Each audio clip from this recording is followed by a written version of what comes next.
श्री गणेशाय नमः। ओम श्री सरस्वत्यै नमः। ओम श्री सद्गुरुभ्यो नमः। ओम भागवत भगवान की जय। नमः श्री परमहंस स्वादित चरण कमल चिन्मकरन्दाय भक्तजन मानस निवासाय श्रीरामचन्द्राय वागीसायस्य वदने लक्ष्मी यस्य च वक्षसि यस्यास्ति हृदये संवित् तन्नृसिंहं भजे। सच्चिदानन्दरूपाय विश्वोत्पत्त्यादिहेतवे तापत्रयविनाशाय श्रीकृष्णाय वयं नमः। नारायणं नमस्कृत्यं नरं चैव नरोत्तमं देवीं सरस्वतीं व्यासं ततो जयमुदीरयेत्। श्रीकृष्णाय वासुदेवाय हरये परमात्मने प्रणतक्लेशनाशाय गोविन्दाय नमो नमः। यं प्रवचन्तमनुपेत्य अपेतकृत्यं वैपायनो विहरपात्तरमाजुभाव पुत्रेति तन्मयतया तरवोऽपिनेन्दुः तं सर्वभूतहृदयं मुनिमानतोऽस्मि। जन्माद्यस्य यतोऽन्वयादितरतः चार्तिष्वभिघ्नस्वराट् तेने ब्रह्महृदाय आदिकवये मुह्यन्ति सूरयः तेजो वारिमृदां यथा विनिमयो यत्र त्रिसर्गो मृषा ताम्नां स्वेन सदा निरस्तकुहकं सत्यं परं धीमहि। नमो भगवते तुभ्यं वासुदेवाय धीमहि प्रद्युम्नाय निरुद्धाय नमः संकर्षणाय च।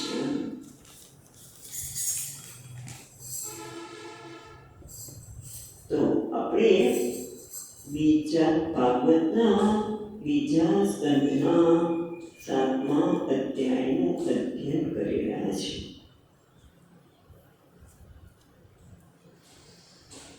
અને ત્યારે નારદજીને બ્રહ્માજી કહી રહ્યા છે. આગળ તો ઘણી બધી વાત થઈ, પણ આપણે જ્યાં પહોંચ્યા છીએ ત્યાંથી ચાલુ થઈશું. તો પહેલા તો એ કહે છે કે નારાયણ ભગવાન જે માયાના બળથી અનંત છે એની મર્યાદા હું પણ જાણી શકતો નથી. મરીચી વગેરે મુનિઓ તમારા જ્યેષ્ઠ બંધુ સનસંગાદી બધા જાણી શકતા નથી. એટલે પછી પાછા કહે છે તરત જ એસામ ચૈવ ભગવાન યત એ તદેતત અંતઃ, એટલે કે પણ ભગવાન જે અનંત છે એ કોઈ જો દયા કરે, એના પર કૃપા કરે, દયાવૃતમાન કૃપા કરે તો કોના પર કૃપા કરે? તો કે જે વ્યક્તિ નિષ્વ્યલિકમ, આ 42મા શ્લોકમાં વાત કરી રહ્યા છીએ, તો કે જે વ્યક્તિ નિષ્વ્યલિકમ નિષ્કપટ ભાવે ભગવાન જે સર્વાત્મા છે તેના ચરણને આશ્રિત પદમાં એ પદેનું ચરણ જે સર્વાત્મા જે પરમાત્મા એના ચરણ જે આશ્રય લે છે એ વ્યક્તિ ભગવાનની જે દુસ્તર માયા છે એને તરી જાય છે. અને કેવી જ્યારે દુસ્તર માયાને તરી જાય ત્યારે એ વ્યક્તિનું વ્યક્તિત્વ કેવું થઈ જાય છે? તો સામાન્ય રીતે કૂતરા અને શિયાળ છે કોઈ પણ વસ્તુ એનો મૂંગ મારી કરે એની મને વાત કરી હતી. પણ આ વ્યક્તિના હૃદયમાં હવે કોઈ વસ્તુ મારી છે એ હું છું એવું રહેતું નથી. એટલે એ માયાને તરી ગયું છે. અને એ પછી એમણે 43, 44 અને 45 શ્લોકમાં ખૂબ વિસ્તારથી બધાના નામ આપ્યા કે કોણ કોણ આ ભગવાનની કૃપાથી તે નિષ્કપટ ભાવે ભગવાનના ચરણનો આશ્રય લીધેલા છે એવા લોકો ભગવાનની માયાને તરી જાય છે.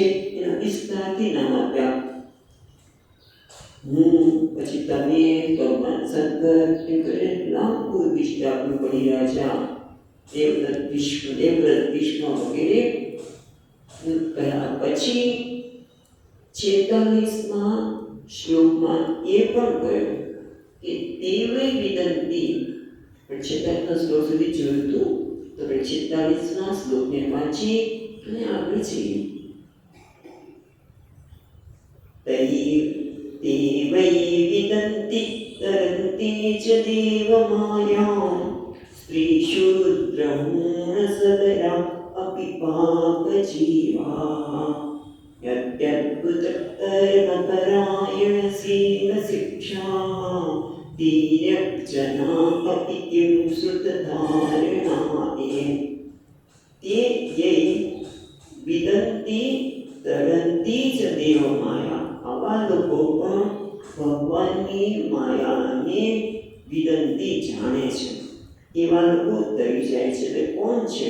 તો કે સામાન્ય રીતે જે સ્ત્રી છે, શુદ્ર છે, હીલ છે, ગુણ વગેરે ભીગ વગેરે એવા જીવો પણ એને બીજા પાપ જીવો એટલે પશુ પક્ષીઓ પણ ભગવાનની માયાને તરી જાય છે. ત્યારે યદ અદ્ભુત કર્મ પરાયણ શીલ શિક્ષા. જે પરમાત્માના અદ્ભુત પરમાત્માના પદ વિન્યાસને પરાયણ છે. ભગવાનને પરાયણ છે. ભગવાનના અદ્ભુત પદ પરાયણામાં ભગવાનના પાદ વિન્યાસને એટલે શ્રી હરિને પરાયણ એવા ભક્તો શીલ શિક્ષામાં ભક્તોના પણ સચ્ચિત્રનો બોધ કરે. એને ભક્તના સચ્ચિત્રને સાંભળે તો પણ એ લોકો પણ તરી જાય છે. તો કે શુદ્ધ ધારણા એટલે કે શુદ્ધ એટલે વેદ અને ધારણ કરનાર બ્રાહ્મણો અથવા તો જે શાસ્ત્રને કરનારા અને શુદ્ધ ધારણા કહ્યું. તો કેટલીક જગ્યાએ શુભ ધારણા શુભ ધારણા એવો પણ કાઢે છે. મને ખબર નથી તમારામાં છે કે કેમ, પણ શુભ ધારણા એવો જો અર્થ કરીએ તો ભગવાનના શુભ રૂપમાં ધારણા એટલે મનનું નિયમન થઈ જાય છે. તો જે ભગવાનના ભક્તોના પણ જીવન ચરિત્રમાં છે તો પણ એનું મન ભગવાનમાં સ્થિર થઈ જાય છે. શુભ ધારણા લઈએ તો અને શુદ્ધ ધારણા લઈએ તો પછી કેવું શું કે બ્રાહ્મણ વગેરેનું તો એ લોકોના માયામાંથી મન મુક્ત થઈ જાય. આવું જ્યારે કહ્યું ત્યારે એટલી ભગવાનની લીલાની વાત કરી, ભગવાનના માયાની વાત કરી, પછી મનમાં થાય કે ભગવાનનું સ્વરૂપ શું છે. જેમાં મનની ધારણા કરીને ભક્તો માયાને તરી જાય છે એ ભગવાનનું શું સ્વરૂપ છે એવી અપેક્ષા કોઈને રાખીને 47 અને 45 બંને શ્લોકમાં ભગવાનના સ્વરૂપની વાત કરવામાં આવે છે. એટલે આપણે બંને શ્લોક સાથે જોઈશું અને પછી એનું અર્થઘટન કરીશું. તો 47મો શ્લોક સસ્વત્ર શાંતમભયં પ્રતિબોધ માત્રં શુદ્ધં સમં સદસત્પરમાત્મ તત્વં शब्दो न यत्र पुरुषाकारवान् क्रियार्थो माया परित्यभिमुखे च विगच्छमानः। तद्वै पदं भगवतः परमस्य पुंसः ब्रह्मेति यद्विदुरजस्रस्रसुखं विशोकं संव्यङ्गनीतं यतो यमकर्तयेतिं जह्युसराडिव निपातनकत्रिमिन्द्रः। એટલે હવે આપણે જે 45મો શ્લોક છે એની પહેલી બે લીટી પહેલા જોશું અને પછી 47મા શ્લોકમાં એનું જે કારણ આપ્યું છે એ જોઈએ છીએ. તો પહેલા કહે છે યદ્વૈ પરમ ભગવતઃ પરમસ્ય પુંસઃ બ્રહ્મ ઇતિ. યદ્વૈ વૈ એ ખરેખર તત્પદમ તે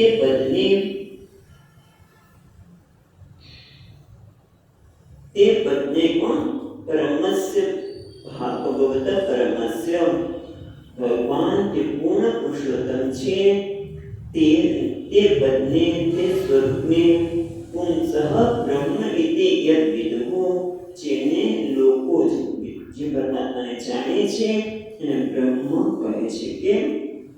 યદ વિદુઃ જે છે બીજી રીતે નામ બ્રહ્મ ઇતિ યદ વિદુઃ અજસ્રમ સુખમ વિશોકમ. અજસ્રમ એટલે સતત, અજસ્રમ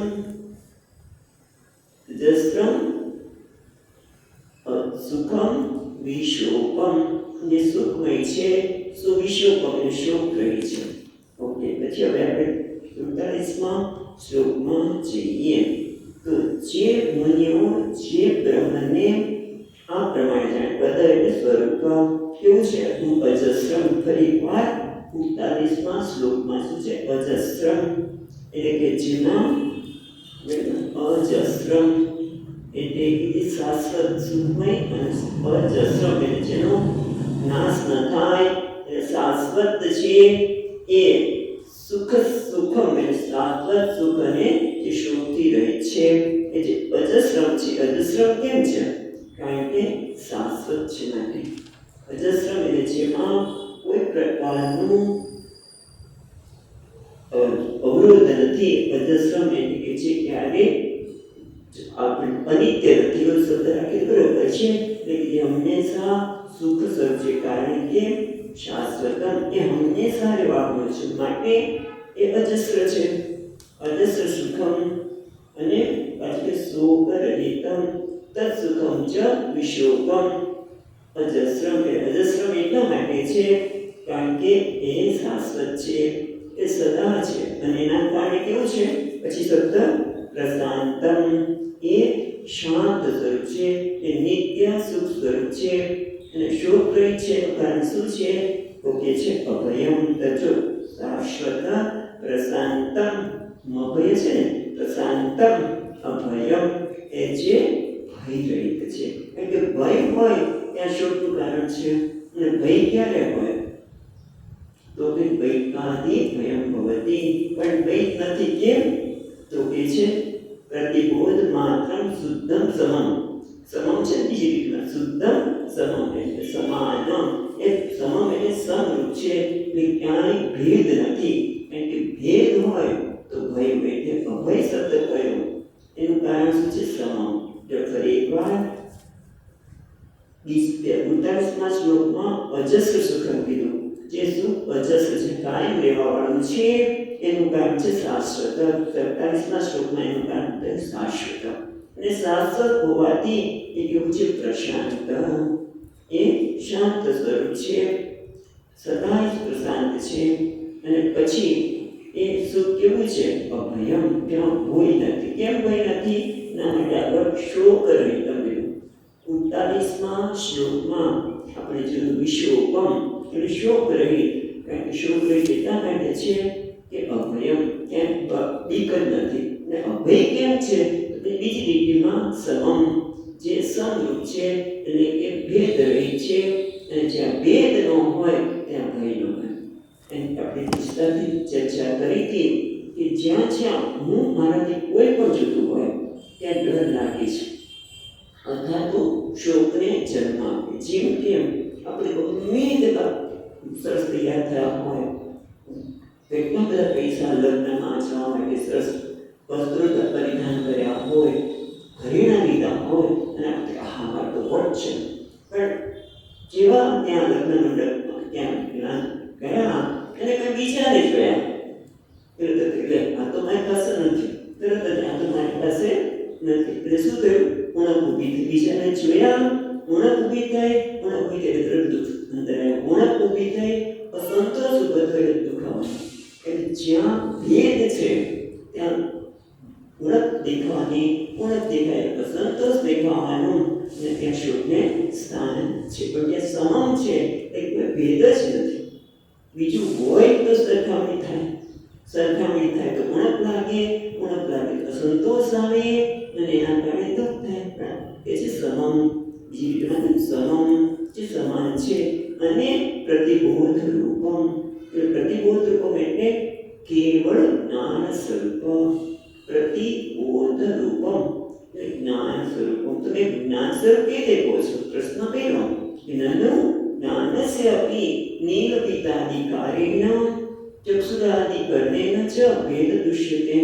તમે એને બોધ સ્વરૂપ કેમ કહો છો? ફક્ત જ્ઞાન સ્વરૂપ. બોધ સ્વરૂપ જ્ઞાન સ્વરૂપ છે. પણ જ્ઞાનમાં તો કેટલા બધા પ્રકાર છે. કેમ?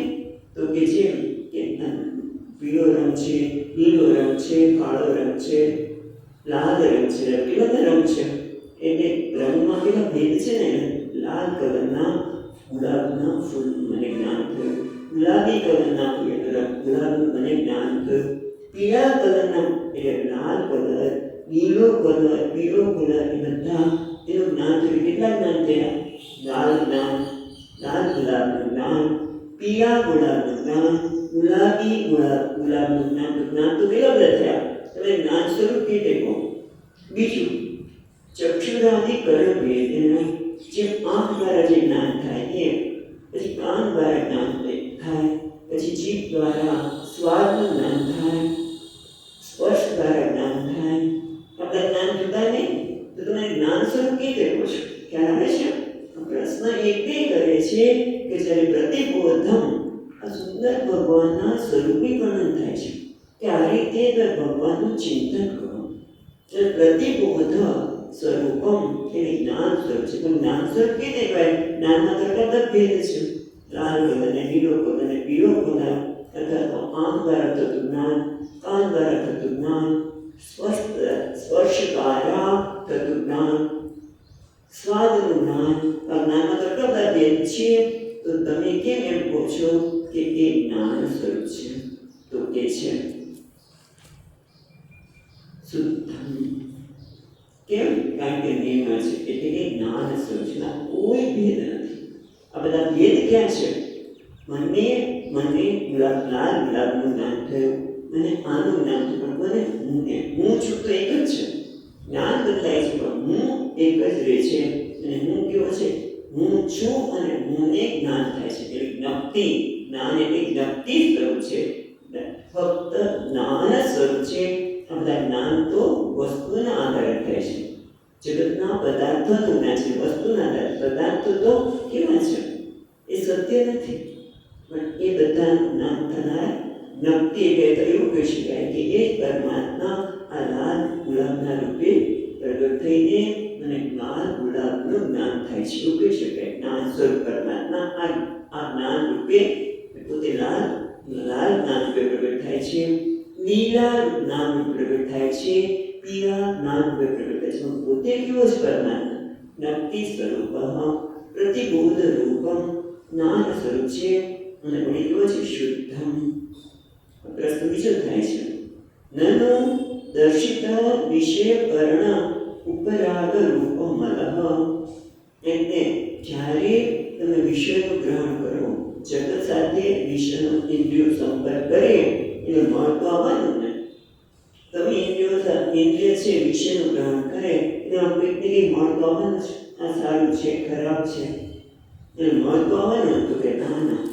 તો કેવું છે? જો આપણે 45ના શ્લોકના જોયા.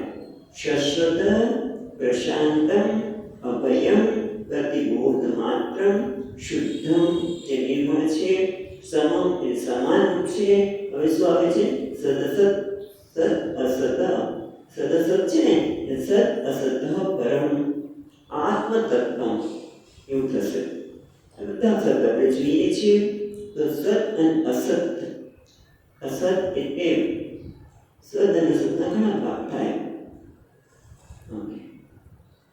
સદ એટલે કાર્ય, અસદ એટલે કારણ.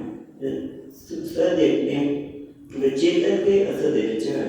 એ જે છે જે ઇન્દ્રિયો દ્વારા જે પદાર્થનું જ્ઞાન થાય છે એ કાં તો સ્થૂળ થાય કે સૂક્ષ્મ થાય, ક્યારેક કાર્યનો થાય કે કારણો થાય. તો એના કારણે જો તમે મન આપતો હોય એવું લાગતો હોય તો કે જે પરમ એનાથી પર છે કે જે ઇન્દ્રિયો દ્વારા થતા જ્ઞાન, જે સત અને અસત પદાર્થો છે જગતના, એનું જ્ઞાન જે થાય છે એમાં મળની શક્યતા હોય.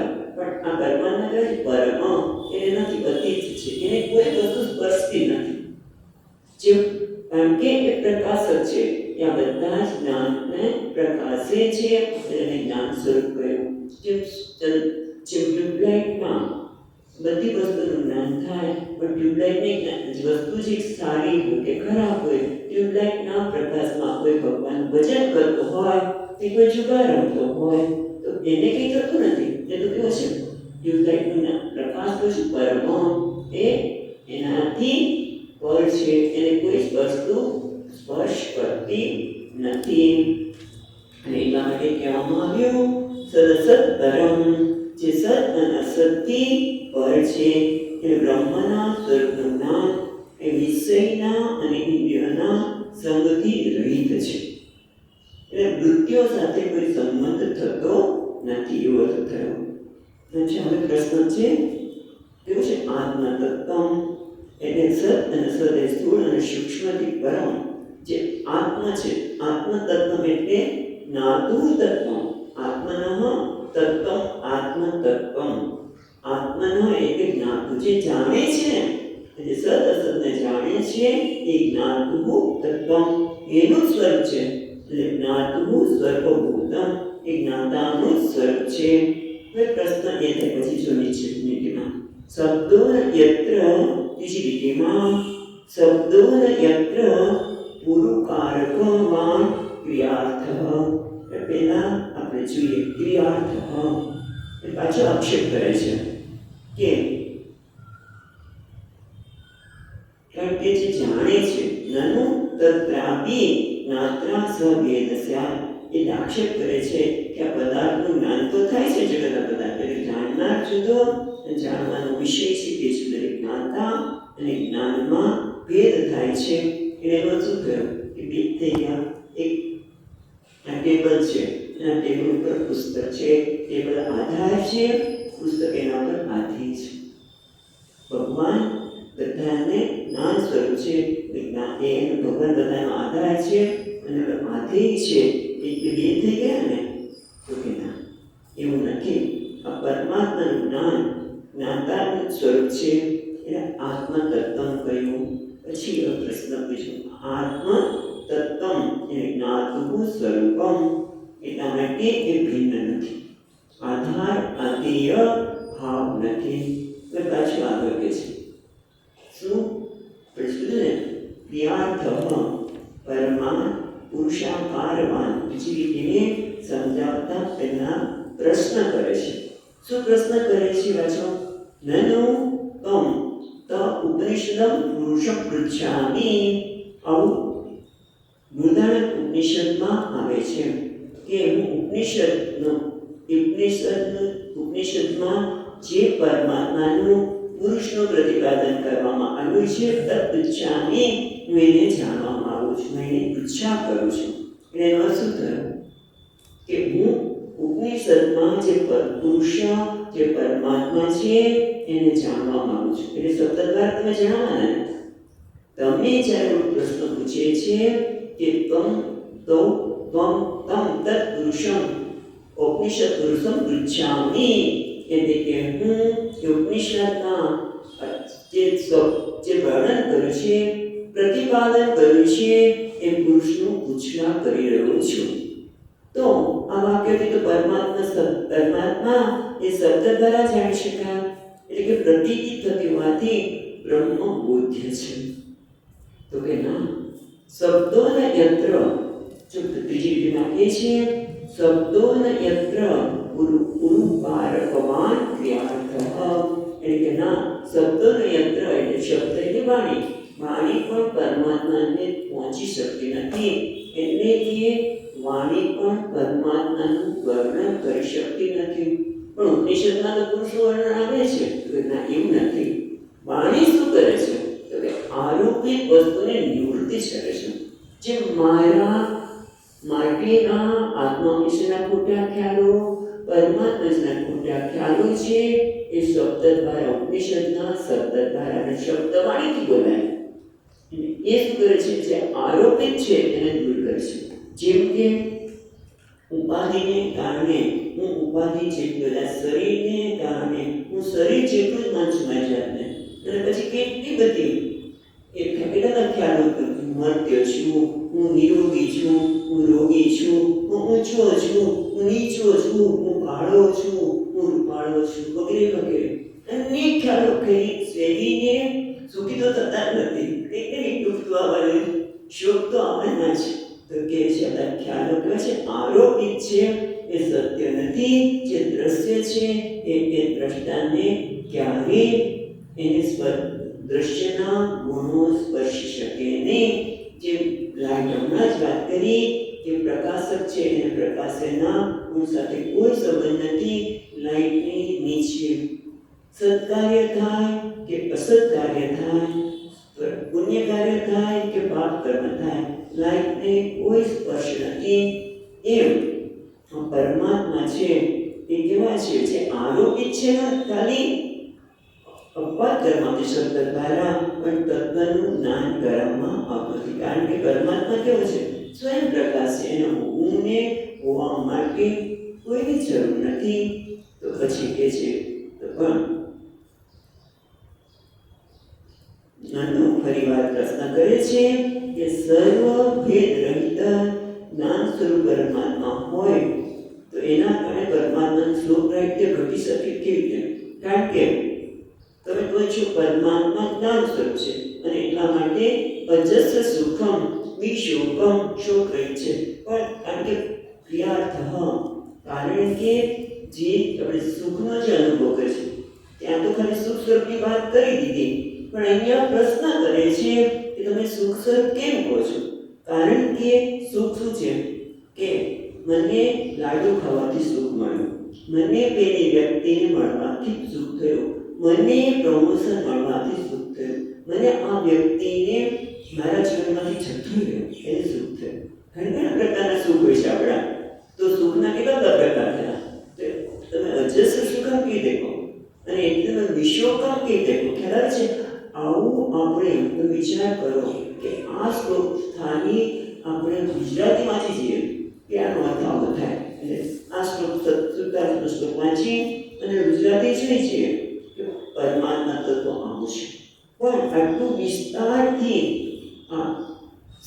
સમજાવે કે આવા પ્રશ્નો ઉઠાવીને સમજાવે એટલું આપણને ટીકાની એની જરૂર પડે. અને એટલે અહીંયા પૂછે છે કે સુખના તો અનેક પ્રકાર છે. એટલે નિત્ય સુખ કેવી કહેવાય? સુખ સ્વરૂપ કેવું છે એટલે કહી શકાય? કારણ કે હું કોઈને મળું છું ત્યારે મને આનંદ થાય છે. મેં લાડુ બનાવ્યા એટલે મને આનંદ થયો, રાઈટ? લાડુ બનાવ્યા, મને ખાસ બધા ખાશે, અને પછી જ્યારે મેં ખાધો ત્યારે મને આનંદ થયો. એટલે ટૂંકમાં આ સુખ કેવું છે? કાં તો ઉત્પાદ્ય છે, કાં તો આપ્ય છે, કાં તો સંસ્કાર્ય છે. ખ્યાલ આવે છે? આપણે જોઈ ગયા છે કે ઉત્પાદ્ય, આપ્ય, વિકાર્ય અને સંસ્કાર્ય રૂપ છે.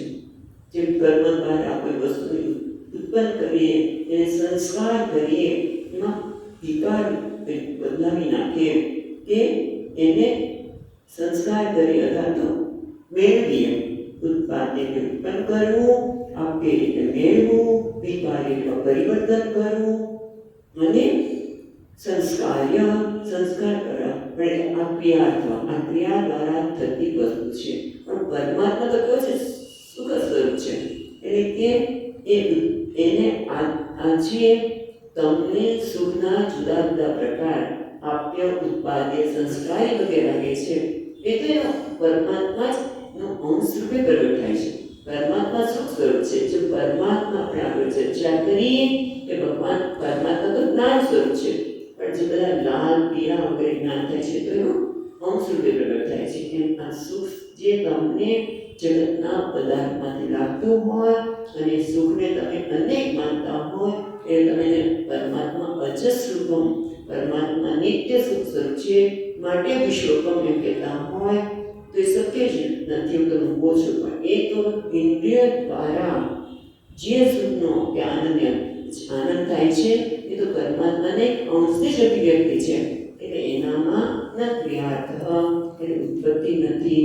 પણ જે શબ્દ રહ્યો શબ્દો યત્ર પુરુકારક વાન ક્રિયાર્થ, પુરુકારક એ પુરુષ દ્વારા એ યજ્ઞ આગાદીથી પણ સુખ મળે.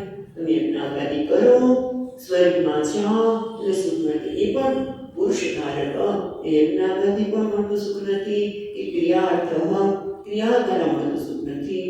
એટલા માટે શબ્દો યંત્ર ન વર્ણતે, એટલે એને પરમાત્માને શબ્દ દ્વારા વર્ણવી શકાય નહીં. પાછો એક પ્રશ્ન ઉઠશે.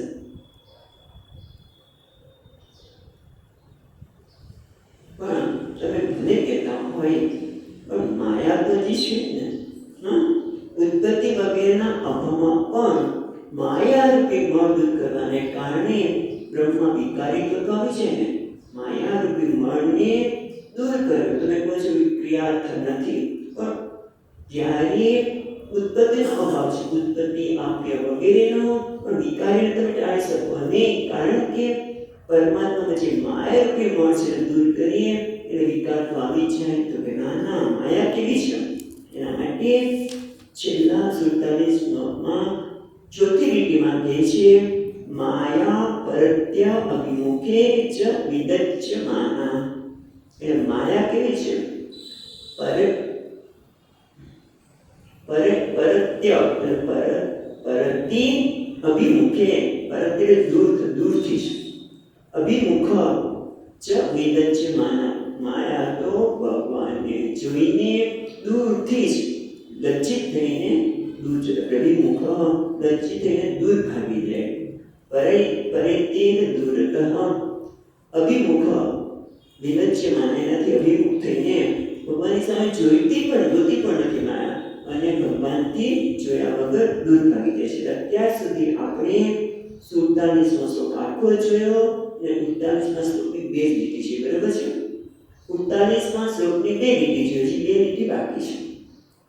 તો એનો અર્થ શું થયો કે જે 47મા શ્લોકમાં કે છે, હવે તમે ગુજરાતી વાંચશો ને તો બરોબર સમજાશે. જો પરમાત્મા તત્વ શાશ્વત છે, આદિ પ્રશાંત છે, અર્થાત નિત્ય સુખ સ્વરૂપ છે, અભય સ્વરૂપ છે. આ ગુજરાતી વાંચું છે એનું. કેવળ જ્ઞાન સ્વરૂપ છે, શુદ્ધ અથવા નિર્મળ છે, સમરૂપ છે એટલે ભેદરહિત છે. એટલા માટે વિશ્વના ઇન્દ્રના સંગથી રહિત છે, જ્ઞાતાનું સ્વરૂપ છે, આત્મતત્વમ, અને જ્યાં પાણી પોતી નથી તેવું. કરતા કર્મને કાર્ય દ્વારા સિદ્ધ થતું નથી અને ક્રિયાફળ પણ નથી. ગુરુકારકમ એટલે કે યજ્ઞાગાદીથી મળતું ફળ, એ ફળ પણ પરમાત્મામાં નથી. ક્રિયાકારક પણ સંપન્ન થતું નથી સુખ સ્વરૂપ, અને માયા તો એનાથી ખૂબ દૂર છે. આટલી વાત કર્યા પછી 48મા શ્લોકના 2 લીટી રહી ગઈ, એને આપણે જોઈએ તો શું કહે છે ત્રીજી લીટીમાં? કારણ કે અહીંયા તો બીજી લીટીમાં કહ્યું કે બ્રહ્મ ઇતિ યદ વિદુઃ, જેને લોકો બ્રહ્મ માને છે, કહે છે કેવું છે? અજસ સુખમ, જે શાશ્વત સુખ છે, કે વિશ્વકમ શોક રહી છે. પછી ચોકે છે સંગ્રહ્ય, સંગ્રહ્ય એટલે શું? પંચતી એટલે સંગ્રહ્ય, ભગ યમ, આમ તો શું છે?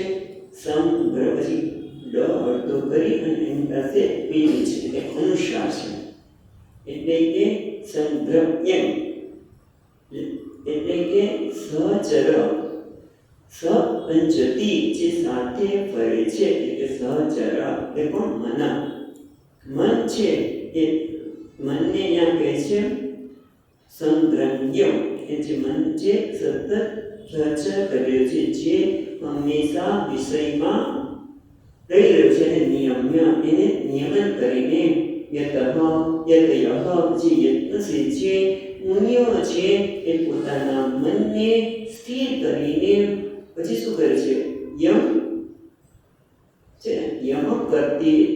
કર્તયેતિ એનો અર્થ જોઈએ તો યમ એટલે છે ને અકર્ત કર્ત એટલે ભેદ અને અકર્ત એટલે ભેદ રહિત ભેદ એને પણ હેતિ એ સાધન જયું એને યજ્ઞો બધું જ છોડી દે છે ભગવાનના આ સ્વરૂપનું ચિંતન જ કરે છે પછી મારે ભેદ રહિત થવું છે એવું કશું જ વિચાર કરે આપણે ભેદ રહિતનું જે સાધન છે એ સાધનનો પણ ત્યાગ કરે કોઈ સાધનને એ અપનાવતી કોણ યતિ જે પ્રયત્નશીલ છે ખાલી મનને સ્થિર કરીને ભગવાનના સ્વરૂપનું ચિંતન કરે છે એ બધા સાધનનો ત્યાગ કરે છે એના માટે દ્રષ્ટાંત આપે છે સ્વરાટ ઇવ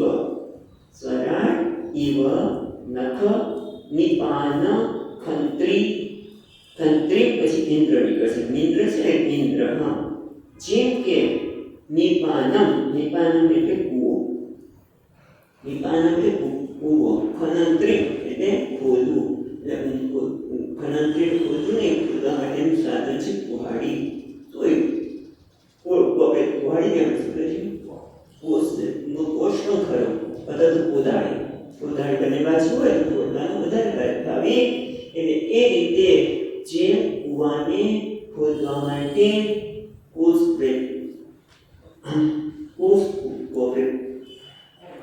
કોદાળીની જરૂર પડે બરાબર પણ કોને જે સામાન્ય વ્યક્તિ છે જેને કૂવો ખોદવો છે પણ સ્વરાટ ઇન્દ્ર પણ ઇન્દ્ર જે જળનો દેવતા છે એને કોદાળીથી કૂવાની જરૂર પડે પાણી માટે એ બસ તો પાણી છે જ જેની પાસે પાણી જ છે એને પછી કૂવો ખોદવાની આવશ્યકતા નથી સ્વરાટ જે સ્વરાટ છે એને એવા ઇન્દ્રને કોદાળીથી કૂવાને ખોદવાની જરૂર પડતી નથી એમ આ લોકો જે સ્વરાટ એવા પરમાત્માને પ્રાપ્ત કરવા માટે બીજા બધા સાધનનો ત્યાગ કરી દે છે કંઈ સિદ્ધ કરવાનું નથી અભેદને દૂર કરવાના સાધનને પણ ત્યાગ કરી દે છે આવા પરમાત્માની આપણે 2 શ્લોકમાં વાત કરી હવે આગળ કહે છે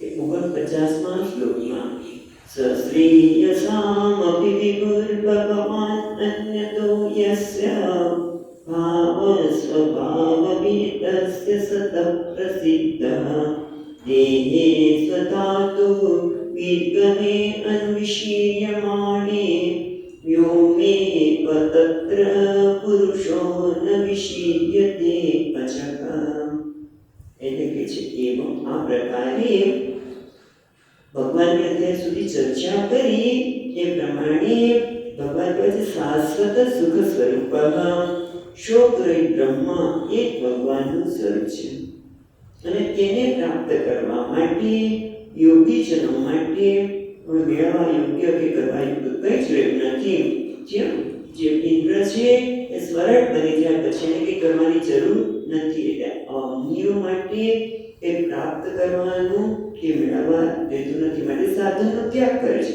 એવા સ એટલે એવી રીતે સ કહ્યું એટલે આવા કરનાર સ એટલે જેને હવે મુનિઓએ જે આ પરમાત્માને પ્રાપ્ત કર્યા છે એમાં શાશ્વત સુખ સ્વરૂપ શોકરહિત પરમાત્મા શું છે શ્રેયસામ અપિ વિભુઃ પીરિતિમાં કે છે શ્રેયસામ અપિ વિભુઃ જે શ્રેયસ એટલે જે કર્મ સારા કર્મ કરે કે છે કે ઘરેના વિભુ છે સમર્થ છે એટલે કે જે ફળદાતા ધર્મ વગેરે કર્મ કરનાર એના ફળ આપવા માટે સમર્થ છે ભગવાન એટલે ભગવાન યસ્ય શ્રેયસામ અપિ વિભુઃ ભગવાન જે આગળ છે એ પ્રકારના સ ભગવાન સ એટલે આ જે 47માં ને 47માં શ્લોકમાં કહ્યું, જેને મુનિઓએ પ્રાપ્ત કરીને કૃતાર્થ બની જાય છે, એ ભગવાન લોકોના કર્મફળને આપવા માટે સમર્થ છે.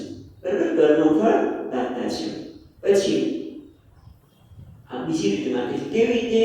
તો કે ભાવ સ્વભાવ, બીજી રીતમાં કહે છે ભાવ સ્વભાવ ભીતસ્ય સત પ્રસિદ્ધિ.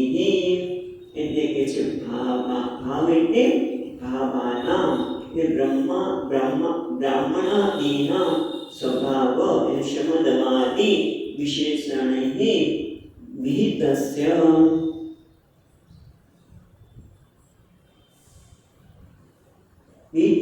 યસ્ય સતઃ શુભકર્મણઃ યત પ્રવર્તકઃ પ્રસિદ્ધઃ.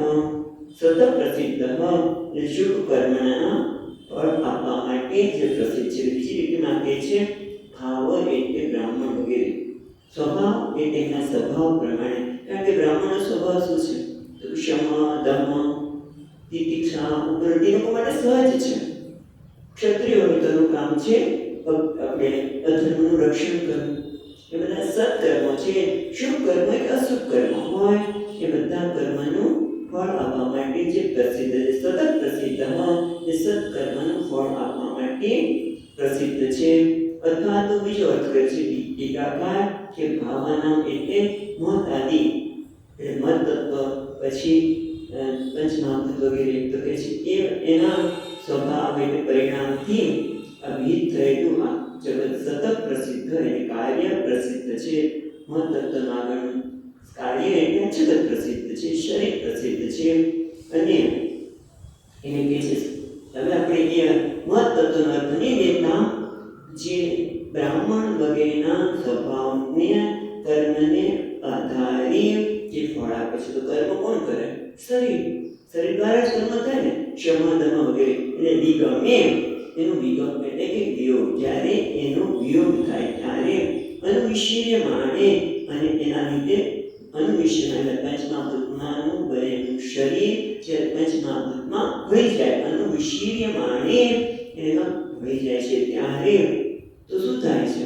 તો સ્વર્ગમાં કોણ જાય છે? કારણ કે શરીર તો અહીંયા નાશ થઈ ગયો. તો કે વ્યોમ એવ તત્ર પુરુષ ન વિશ્યર્યતે અજઃ. પણ જે આકાશ જેવો છે, જે કેવો છે? અજઃ. જે અજન્મા પુરુષ છે એ વિશ્વનું નાશ થતો નથી. શરીર સાથે તે જન્મતો પણ નથી, અને કારણ કે અજન્મા છે. અથવા તો જીવાત્માને પણ કહીએ તો એનો એક યોનિમાંથી બીજી યોનિમાં જાય છે. એ જે યોનિમાં જાય છે એને શરીરને ધારણ કરે છે. આપણે વ્યવહારમાં એને જન્મ કહીએ છીએ. પણ એ કેવો છે? અજન્મા.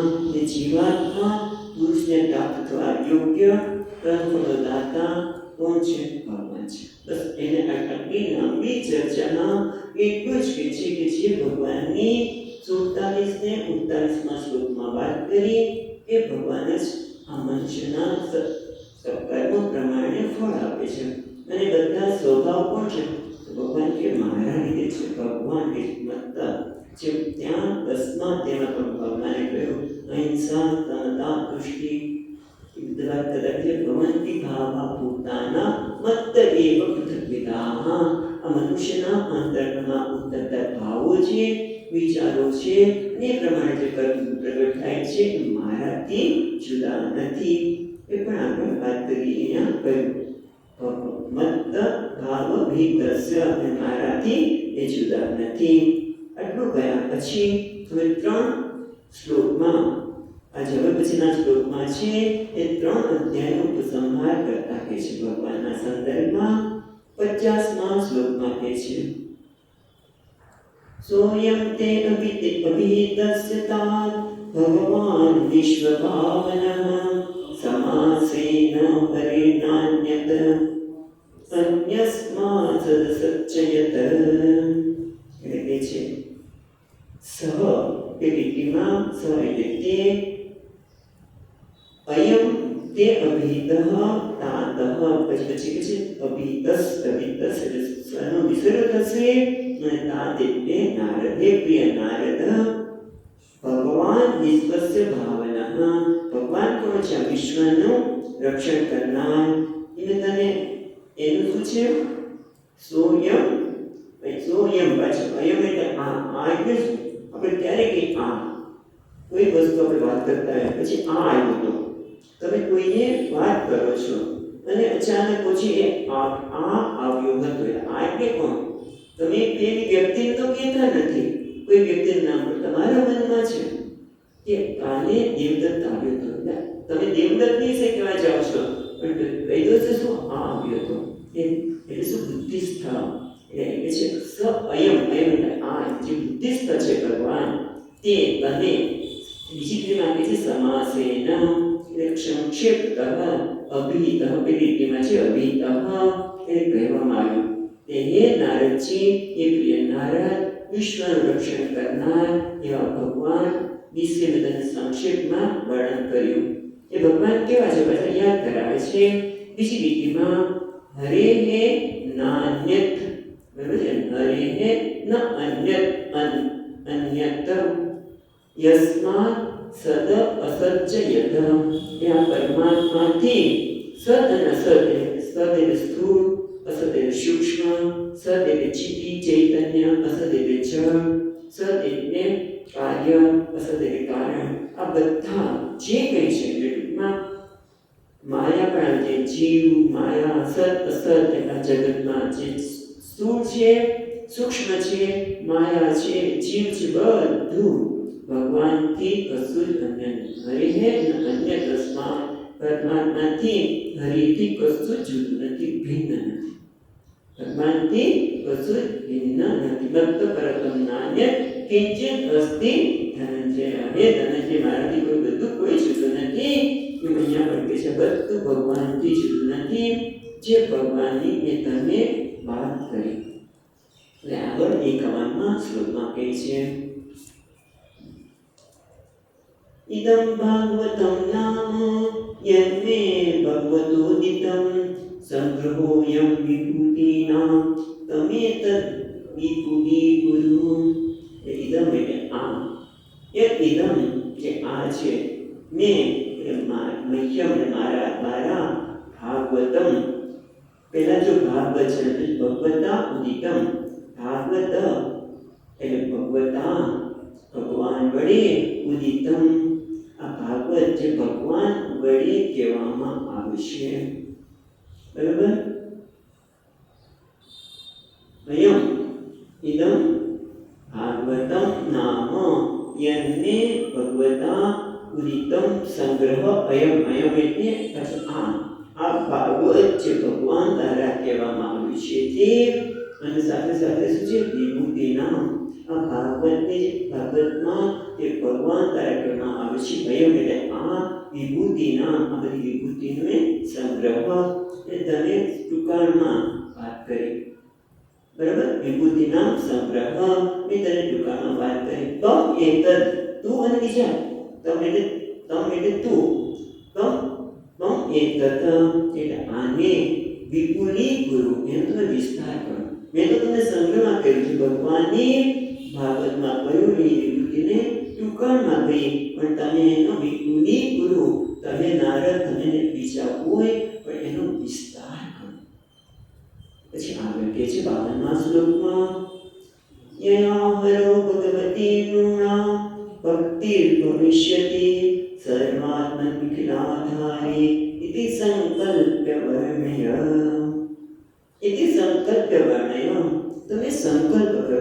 સામાન્ય રીતે એવું કહેવામાં આવે છે કે કોઈ પણ કાર્ય કરો એટલે સંકલ્પ કરો છો. આપણે કરીતા નથી પૂજાની મને ત્યાં કે દરરોજ સંકલ્પ કરીએ ભગવાન તારી પૂજા કરું છું તારા પ્રેમ માટે. એટલે પણ તમે કોઈ પણ કાર્ય કરો, તપ કરો. આજે ચતુર્થી છે, સંકટ ચતુર્થી છે, કદાચ કાલે, આજે નહીં, તો એના માટે તમે સંકલ્પ કરો કે ગણેશજી તમારો આ પાઠ આના માટે કરું છું. કોઈ પણ કાર્ય કરો એનો સંકલ્પ કરો. એટલે એ છે ઇતિ સંકલ્પ્ય. તમે પણ સંકલ્પ કરો. શું? આનો વિસ્તાર કરવાનો. બરાબર? પણ સાથે સાથે એ છે યથા હરો ભગવતી નૃણાં ભક્તિ ભવિષ્યતિ.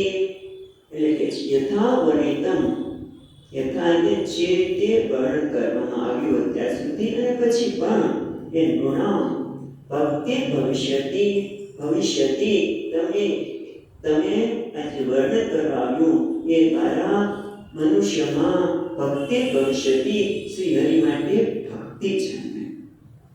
ખ્યાલ આવે છે કે લોકોના હૃદયમાં ભક્તિ જન્મે. ધન માટે ભક્તિ જન્મવી એક વસ્તુ છે, કામ માટે ભક્તિ જન્મવી, કર્મની ભક્તિ, પછી ભોગની ભક્તિ, બરાબર છે, ધનની ભક્તિ, આ બધી ભક્તિ નહીં, પણ ભગવાનની ભક્તિ જન્મે. એક સરસ શ્લોક અહીંયા યાદ આવી ગયો. એમાં કહેવામાં આવ્યું છે, નું જન્મને ન તુષ્યતે કૃતેન ભગવાન યદિ ધર્મ અર્થ કામૈ કિમ તરી કાર્ય સિદ્ધ્યતિ નશ્વરૈ. કે નશ્વર મનુષ્ય દ્વારા ધર્મ અર્થ કે કામ દ્વારા જો ભગવાન પ્રસન્ન ન થાય, એટલે કે એના દ્વારા ભક્તિ પ્રગટ ન થાય. ખ્યાલ છે કે ધનની ભક્તિ હોય, અર્થની ભક્તિ, સિદ્ધિની ભક્તિ, કેટલી ભક્તિ કરતા હોય માણસ, અને આ મળી જાય, પેલું મળી જાય, તો કે એ નહીં, ભગવાનમાં ભક્તિ થવી છે. એ તરફ નશ્વરનો શું અર્થ? એટલું જ નહીં, કૃષ્ણેના ઉત્તમ શ્લોકે છે ભક્તિ અનપાયિની કિમ સ્યાદ વર્ણાશ્રમ આચર દાન હોમાદિ કૃતૈ. બીજો એક શ્લોક છે કે કૃષ્ણ જે ઉત્તમ શ્લોક છે એ પરમાત્મામાં અનપાયની ભક્તિ, અનપાયની લાગે છે સ્થિર, ક્યારેય દૂર ન થાય. અનપાયની ભક્તિમાં ક્યારેય ઓટ ન આવે. અનપાયની ભક્તિ જો ઉત્પન્ન ન થાય તો પછી આ વર્ણાશ્રમ ધર્મનું પાલન કરવાથી, આચારો બધા નિયમોનું પાલન કરવાથી અને દાન હોમ વગેરે કરે, પણ જે બધાનું પુણ્ય એ બધા છેવટે ભગવાન ઉત્તમ સ્વરૂપ કૃષ્ણની અનપાયની ભક્તિમાં ન પડે તો બધું વ્યર્થ છે. બસ એ તત્વ અહીંયા કહે છે કે જો ભગવાનમાં ભક્તિ ન ભવિષ્યતિ, જો ભગવાનમાં ભક્તિ હરિ વિના પ્રાપ્ત કરશે, સર્વાત્મન ભક્તિ ભવિષ્યતિ, ભગવાનમાં ભક્તિ ઉત્પન્ન થાય એવો તમે સંકલ્પ કરો. એવા પરમાત્મા સર્વાત્મા અખિલાધારે, જે પરમાત્મા છે સર્વાત્મા છે, સર્વનો આધાર છે. ખ્યાલ આવે છે? પરમાત્મા કેવો છે? સર્વનો આધાર છે અને સર્વાત્મા છે. પછી એ પરમાત્મા તમે હિન્દુના ભગવાન, આ મુસ્લિમના ભગવાન, આ ઈસાઈના ભગવાન એવો ટુકડા ન કરશો. કારણ કે પરમાત્મા કોઈ સામાન્ય સર્વાત્મા છે, સર્વાધિક, સર્વ અખિલધારે બધાનો આધાર છે. જે ત્યાં કે ગિરિદંડા ભગવાન અને બ્રહ્માંડ બીજું બ્રહ્માંડ સાથે ઘટકાને નાશ કરે, ઉત્પન્ન કરે, કારણ કે એના રોમમાં અખિલ બ્રહ્માંડ છે. એવા સર્વાત્મા, સર્વનો આધાર એવા પરમાત્મામાં ભક્તિ ભવિષ્યતિ, એમાં બીજી ભક્તિ ખાલી તત્વ નહીં પણ ભક્તિ ઉત્પન્ન થાય, એમના માટે સંકલ્પ કરો. તમે એવો સંકલ્પ કરો કે બધામાં ભક્તિ ઉત્પન્ન થાય. આ ભાગવતના શ્રવણથી, ભગવત ચરિત્રથી અનપાયની ભક્તિ ઉત્પન્ન થાય એવો તમે સંકલ્પ કરો. સંકલ્પ કરો તો આવો સંકલ્પ કરીએ કે મારામાં ભગવાનમાં અનપાયની ભક્તિ ઉત્પન્ન થાય. પછીના શ્લોકમાં કહે છે, પણ બધી વાત બરોબર, પણ માયાના પ્રભાવમાં નહીં આવી તો શું થશે? આવી છે તો શું થશે? તો કહે છે, માયા વર્ણયતો મુષ્ય ઈશ્વરસ્ય અનુમોદા શૃણુત શ્રદ્ધયા નિત્યમ માયાત્માન મુહ્યતિ. એટલે કે છે માયા એટલે લીલા, વર્ણયતો અમુષ્ય ઈશ્વરસ્ય અનુમોદતા, જે આ ઈશ્વરની લીલાને નિત્ય વર્ણન કરનાર, એને સાંભળનાર, અનુમોદન તેનાથી પ્રસન્ન થાય, અનુમોદન આપનાર, એનું અનુમોદન કરનાર, પ્રસન્ન થાય. ક્યારે? શ્રદ્ધયા, શ્રદ્ધાપૂર્વક શ્રવણ કરે. જે વ્યક્તિ શ્રદ્ધાપૂર્વક શ્રવણ કરે છે એવી વ્યક્તિને માયાત્માના મુહ્યતિ, એવી વ્યક્તિ મનુષ્યને, એ મનુષ્યના આત્માને માયા મોહિત કરી શકતી નથી. એને કે માયા અસર કરતી નથી. આ મારું ને તારું, માયા કે મારું ને તારું, હું અને મારું, એ માયા, અને એને મોહિત કરતી નથી. ક્યારે? જે શ્રદ્ધાપૂર્વક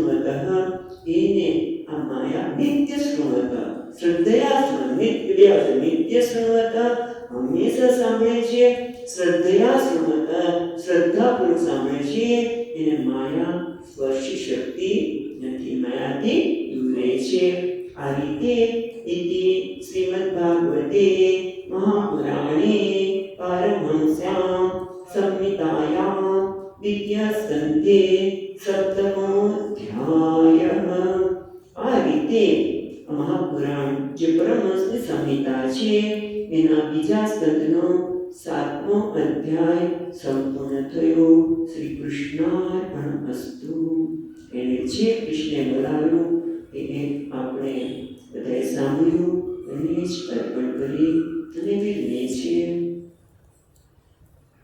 સચ્ચિદાનંદ રૂપાય વિશ્વોત્પત્યાદિહેતવે તાપત્રય વિનાશાય શ્રી કૃષ્ણાય વયં નમઃ યં પ્રવચन्तમનુપેત્ય અપેતકૃત્યં વૈપાયન વિહરપાતર આજુહાવ ઉત્પેતિ તન્મયતયા તરવો વિનેન્દુઃ तं सर्वभूतहृदयं मुनिमानतोऽस्मि ॐ शान्ति शान्ति शान्तिः हरिः ॐ श्री गुरु